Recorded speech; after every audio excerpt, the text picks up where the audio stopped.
Hey, Drutter here, May the 2nd, 2011. How shameful this is. It's just disgusting. Absolute disgusting. As Carl Sagan once said, extraordinary claims require extraordinary evidence.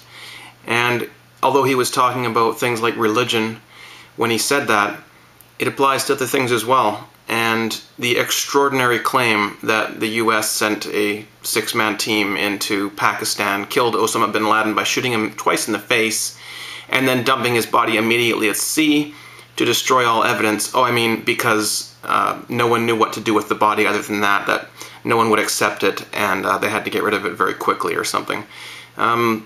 Bullshit. We all know it's bullshit. I think everyone on this channel knows that Osama bin Laden was a CIA agent, and I think most people also know that he's been dead for a long time, although there is no definitive proof on that as far as I'm aware either. But to say that he is now dead and that the war on terror is succeeding because we can prove that he is now dead requires extraordinary proof. We need to see the video of his body being moved to the aircraft carrier where it was thrown overboard. There's just no transparency in this. It's all hidden, and all you get is sound bites on CNN.com. There's no evidence, there's no accountability to the people of this world. Maybe killing him was the right thing to do, I don't know. Sometimes we have to kill people, I guess. Do we really respect his religion by killing him and doing that to him? I don't know. But that's the reason why they say that they did what they did, out of respect for his religion. And of course they read him a passage out of the Holy Scriptures or whatever, and had it translated into his language, because it really matters when someone's dead that they can understand what's being read. I'm just going to leave it there, but I have to just say that was ridiculous. If you believe this story, I'd like you to express to me why you believe this story. What has caused you to believe that this is true after all the lies that you've been told? I mean, we had Obama's birth certificate and Osama's death certificate in the same week, and they're both fake as far as I'm concerned. All this does is drive a wedge further between the sheep and the people who are awake, because it's getting harder and harder and harder to wake people up now, because they've got all this, quote, evidence that they believe on their side, and there's almost no convincing them now at this point. The wedge is just getting further and further apart. The people who know what's up are going to have a harder and harder time convincing the people who don't. This is just a tragic moment. Well, congratulations can go out to Stephen Harper, the dictator of Canada. He has now won a majority in the government here. I did not vote. I won't vote for the lesser of two evils, and that's how Harper got into office a few years ago, was by being the lesser of two evils. And this time the big thing was, let's get Harper out, let's vote for the lesser of two evils. As long as we can get Harper out, that's all that matters. Bullshit. That's not all that matters. The system itself is fucked. Harper has this country by the balls. Harper wants more war. He wants private prisons. He wants more prohibition. And he wants less freedom, and he wants less sovereignty for Canada. And that's all he really stands for. It's a really, really sad day in Canada. There's a lot of countries in the world with dictators, with tyrannical governments, and Canada is one of them, and so is the USA. We need reform just as much as Syria and Libya and all those countries in the Middle East and Northern Africa and other places need it. What we need is an uprising.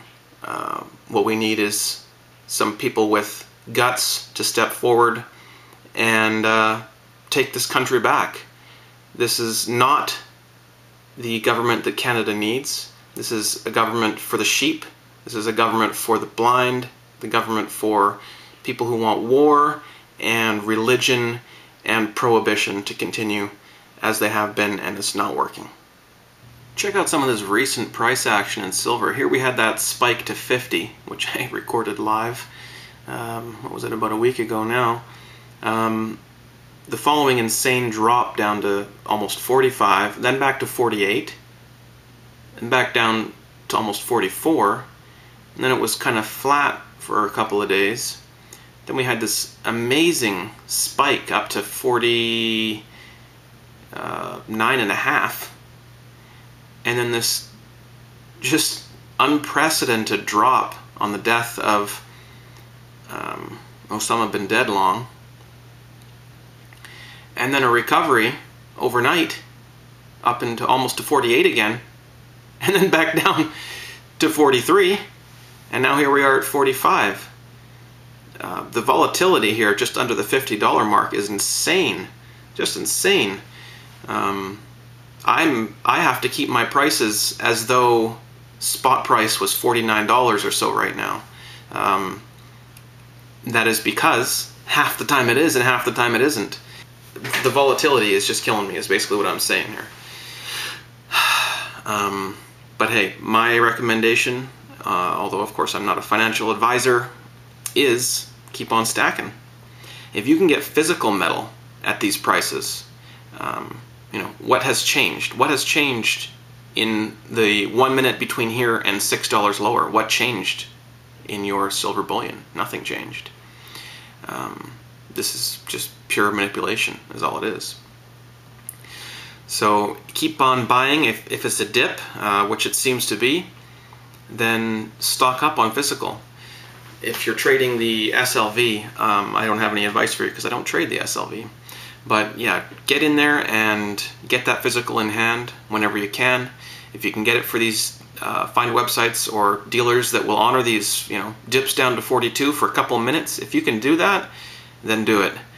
And let me know, because I'm a buyer. Just wanted to say hi to Tim. He's in Las Vegas, friend of mine. Hope he's having a great time and doing well. And I hope everyone else is having a great day. Even though Harper is majority government in Canada now, couldn't be worse for Canada at this time. But good luck, everybody, and talk to you soon.